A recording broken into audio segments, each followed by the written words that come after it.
এই নিন আপনার খাবার। যা দিয়েছি তাই ফেরত পাবি, যা দিয়েছি তাই ফেরত পাবি, যা দিয়েছিস তাই ফেরত পাবি, যা দিয়েছিস তাই ফেরত পাবি। আমি বুড়োকে প্রত্যেকদিন খাবার খেতে দিই, আর বুড়ো প্রতিদিন একই দোয়া করে, ভালো কোনো দোয়াই করে না আমাদের জন্য। বাবা তুমি এই মেসো ফকিরকে খাবার দেওয়া বন্ধ করে দাও। দেখছি কি করা যায়।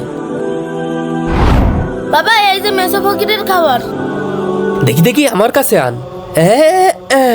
কি করছো বাবা? ওই মেসে ফকিরকে প্রত্যেকদিন খাবার খেতে দিই, কিন্তু আমাদের জন্য ভালো দোয়া করে না। আজকে বিষ খাওয়া একেবারে মেরেই ফেলবো। চল চাচা, এই নেন। বাবা তোমার হাত কাঁপছে কেন? এ মনি, একটু ভিতরে আয় তো। কি হলো? আস্তাগফিরুল্লাহ, আমি কত বড় গুনাহ করতে যাচ্ছিলাম। এই বিশালা খাবার খেলে তো মেসে ফকির মারাই যেত। মেসে ফকিরের জন্য ভালো খাবার নিয়ে যাচ্ছি। চাচা, এই নেন আপনার খাবার।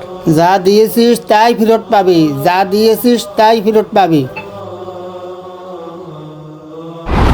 বাবা। আরে ভাইয়া তোর কি হলো? বাবা। আরে কি হয়েছে? আমার ছেলের কি হয়েছে? ভাইয়া তুমি এখানে বসো। কি হয়েছে তোর? বাবা রাত্রেও খাবার খাইনি, সকালেও খাবার খাইনি। মা যে টিফিন দিয়েছিল সেটাও নিয়ে যেতে ভুলে গিয়েছিলাম। ক্ষুধার যন্ত্রণায় মাথা গুলো রাস্তায় পড়ে গিয়েছিলাম। আল্লাহর শুকরিয়া, মেসো ফকির আমার খাবার খাওয়াছে। আল্লাহ, ক্ষুধার যন্ত্রণা মাথা খুলছে।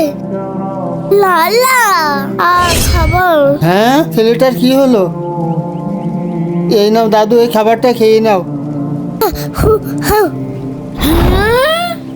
তাহলে বিশালা খাবার দিলেই তো আজকে আমার ছেলে খেত। মেসো ফকির ঠিক বলে, যা দিবি তাই ফেরত পাবি। বন্ধুরা, এই সুন্দর ভিডিওটা কি 10,000 লাইক হবে? এক্ষুনি লাইক করে দিন।